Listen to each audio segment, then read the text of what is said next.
Hell the Living Dead is a 1980 horror film from director Bruno Mattei using the pseudonym Vincent Dawn. The movie opens at some sort of factory where the chief export seems to be day for night shots. Inside there's a lot of button pushing and switch flipping.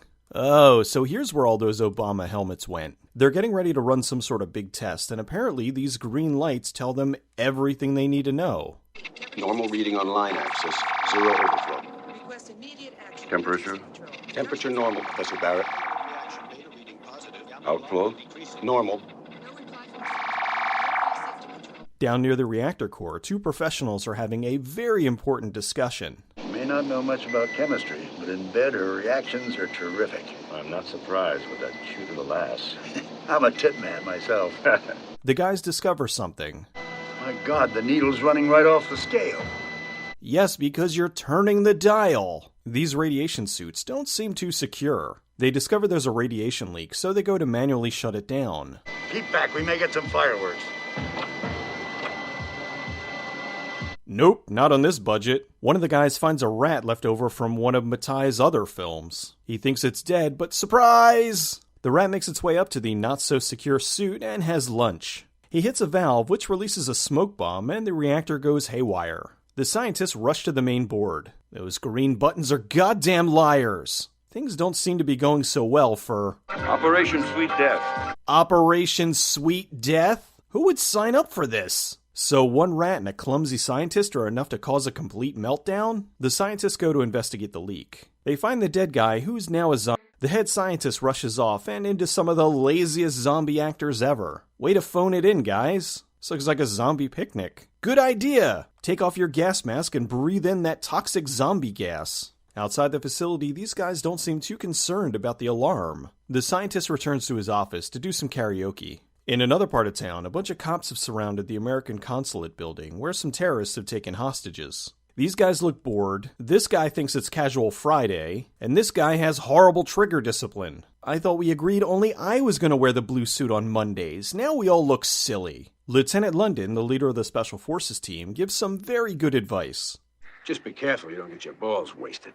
The lieutenant tells them if they make it through this, they're going to be headed off to New Guinea. The terrorists request a TV, and these guys deliver it. Wait a minute, did they forget to take off this guy's zombie makeup? The team busts into the building. Well, they're definitely not Ghost Recon, considering they're willingly standing in front of windows. I'm pretty sure the cameraman's filming that guy's hat. They catch one of the patrol guards and take him out.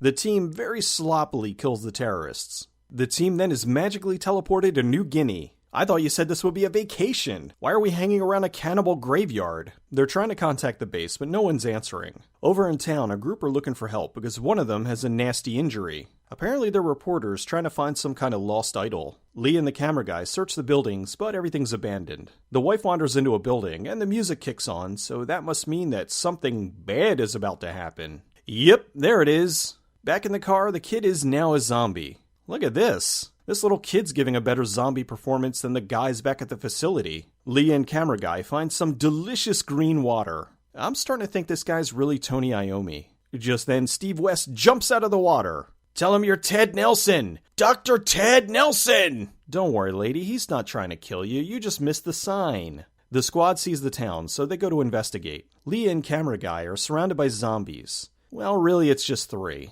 Instead of doing the smart thing and running around them, they run right through them. The squad arrives just in time to see Lee and camera guy running for help. Camera guy looks in the truck to see the little kid eating his father and proceeds to throw up. Do you mind? I'm eating! London grabs zombie kid. The other 2 guys run into some more and proceed to waste their ammo. Hey! I hear gunshots! I should wander in to see what's going on! Good luck trying to do this today without getting an NC-17. Even though Josie was last seen running at the car, she's now hung up in the rafters. Then Zombie Larry Fine attacks. I'm warning you. The guys show up and waste him. The group drives through the jungle while watching some National Geographic footage. They need to pass through a local tribe, but don't want to be eaten. Leah apparently spent a year with the tribe, so she volunteers to go first, and whoa! This just won the gold medal in gratuity. Where did she get the body paint? I don't want to think of where the brown came from. She tells the group not to come to the village for at least an hour. Leah walks into the village, and oh, come on, it's not even the same film stock. Leah arrives just as they're preparing dinner. Smoking the meat over the hot coals really brings out the flavor. One of the villagers gives her this thing to wear. Oh god, it smells like gym socks in here. After an hour, the group drives into the village. Interesting how this tribal village, cut off from civilization, has roads wide enough for a car. Leah tells them the village has been contaminated, and they think they're there to help. Sometimes even I have to draw the line with movies, and this is one of them. Maggot eating. Vincent's talking to Leah while the others are enjoying some party times. Just then, zombies. Vincent tries to fight them off instead of shooting them. Chaos breaks out, and the others make their way back to the trucks. I didn't know the natives of New Guinea had rubber fingers. Oh man, I had too much to drink. This guy gets killed twice. They get into the trucks and drive away. That bone looks a little big for a human, don't you think? After what they just went through, this is a fairly morbid question. Quite a long face. Something eating you? The Jeep breaks down, so they load up the Land Rover. They dump all the reporter's gear, and Leah tries to stop them. And here is some awful editing. I did not doctor this. Do what she says. Here, Chief! They set up camp for the night. Your cigarette's too visible in the dark. I'm afraid you'll have to put it out. Yes, that thing stands out even though it looks like it's the middle of the afternoon. London and Santoro go on a scouting mission. Hey, what is that thing? Is that one of them? It's a corpse in a tree. What do you think it is? They rush back and are followed by, what's the collective noun for zombie? Okay, it seems to be horde. A horde of zombies descends on the group. This is starting to remind me of Resident Evil 5. Camera guy loses his shit and has to get the zombies on film. The mercenaries provide cover fire. They know to shoot them in the head. Why aren't they shooting them in the head? Santoro rushes the zombies and does the second dumbest thing in the movie. What meat do you like? Drumstick? A wing?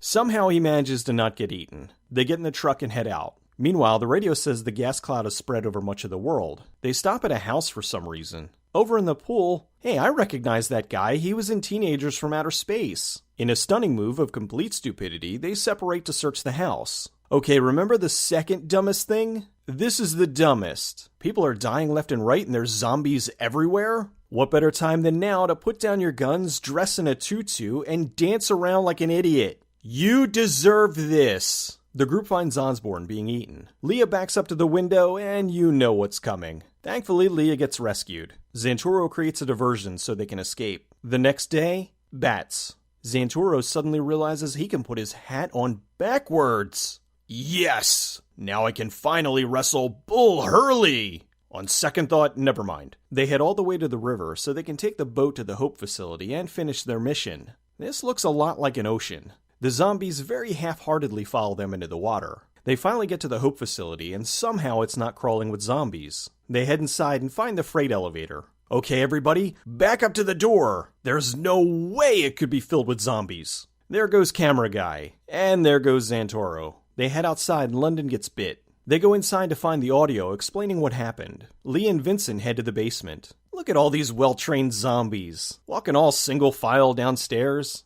Who are these guys? Leading the horde is Zombie London and Zombie Santoro. Leah figured out what the Hope facility was creating, so now that she knows, she can tell the world, and oh my god!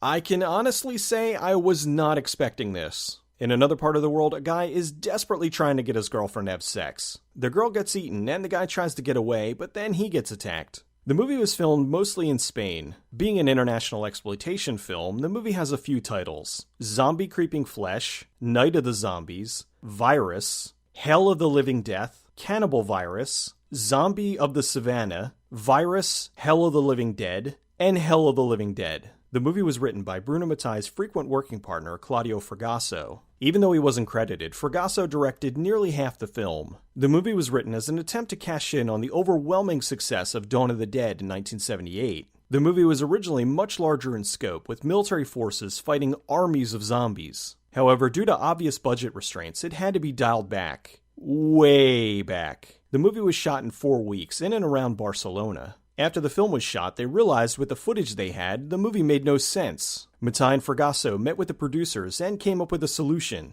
Insert footage from a film called La Vallée, as well as documentary footage from Des Morts. They then built sets to match the new footage and filmed scenes to fill in the blanks. The soundtrack was comprised of music by Goblin, which was taken from the soundtracks for Dawn of the Dead and Contamination. This created a problem since the band didn't license the music for the movie. Hell the Living Dead's a disjointed mess, but it's an entertaining disjointed mess. Say what you will about Matai, but the guy knows how to make effective exploitation. The overuse of footage from other films stuck out like a sore thumb, but that added to the unintentional humor of it. For a very low-budget film, many of the zombie effects look disgustingly good. Plus, that ending is just brutal. It would be great if the original script was still out there. It probably would be more in line with the World War Z movie we should have had, as opposed to the piece of shit we did get.